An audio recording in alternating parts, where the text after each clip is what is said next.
சங்கீதம் 115.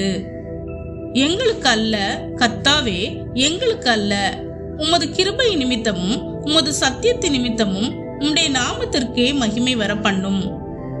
அவர்களுடைய தேவன் இப்பொழுது எங்கே என்று புறஜாதிகள் சொல்வானேன்?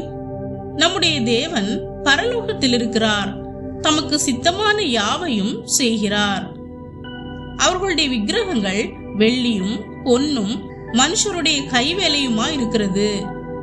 அவைகளுக்கு வாய் இருந்தும் பேசாது, அவைகளுக்கு கண்கள் இருந்தும் காணாது, அவைகளுக்கு காதுகள் இருந்தும் கேளாது, அவைகளுக்கு மூக்கிருந்தும் முகராது, அவைகளுக்கு கைகள் இருந்தும் தொடாது, அவைகளுக்கு கால்கள் இருந்தும் நடவாது, தங்கள் தொண்டையால் சத்தமிடவும் மாட்டாது.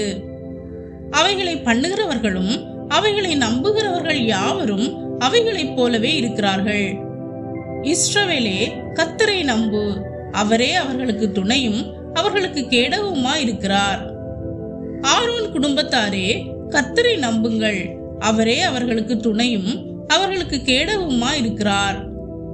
கர்த்தருக்கு பயப்படுகிறவர்களே, கர்த்தரை நம்புங்கள், அவரே அவர்களுக்கு துணையும் அவர்களுக்கு கேடகவுமா இருக்கிறார். கர்த்தர் நம்மை நினைத்திருக்கிறார், அவர் ஆசீர்வதிப்பார். இஸ்ரவேல் குடும்பத்தாரை ஆசீர்வதிப்பார், அவர் ஆரோன் குடும்பத்தாரை ஆசீர்வதிப்பார். கர்த்தருக்கு பயப்படுகிற பெரியோரையும் சிறியோரையும் ஆசீர்வதிப்பார். கர்த்தர் உங்களையும் உங்கள் பிள்ளைகளையும் வர்த்திக்க பண்ணுவார். வானத்தையும் பூமியையும் படைத்த கர்த்தராலே நீங்கள் ஆசீர்வதிக்கப்பட்டவர்கள். வானங்கள் கர்த்தருடையவைகள், பூமியையோ மனுபுத்திரருக்கு கொடுத்தார். மரித்தவர்களும் மௌனத்தில் இறங்குகிற அனைவரும் கர்த்தரை துதியார்கள். நாமோ இது முதல் என்றென்றைக்கும் கர்த்தரை ஸ்தோத்தரிப்போம். அல்லேலுயா.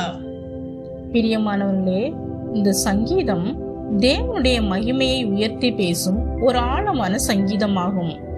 இது மனிதர்கள் உருவாக்கிய விக்கிரகங்களுக்கும் ஜீவனுள்ள தேவனுக்கும் உள்ள பெரிய வித்தியாசத்தை வெளிப்படுத்துகிறது. கைகளால் செய்யப்பட்ட விக்கிரகங்களுக்கு வாய் இருந்தும் பேச முடியாது, கண்கள் இருந்தும் காண முடியாது. ஆனால் நம்முடைய தேவன் பரலோகத்தில் இருக்கிறார், அவர் தமக்கு சித்தமான எல்லாவற்றையும் செய்கிறவர். இந்த சங்கீதம் இஸ்ரவேல் ஜனங்களுக்கும் ஆசாரியர்களுக்கும் கர்த்தருக்கு பயப்படுகிற மற்றும் நம்புகிற அனைவருக்கும் ஒரு அழைப்பாக இருக்கிறது. தேவன் தம் ஜனங்களை நினைத்து அவர்களை ஆசீர்வதிப்பார் என்றும், உயிருள்ள நாம் கர்த்தரை எப்போதும் ஸ்தோத்தரிக்க வேண்டும் என்றும் இந்த சங்கீதம் நினைவூட்டுகிறது.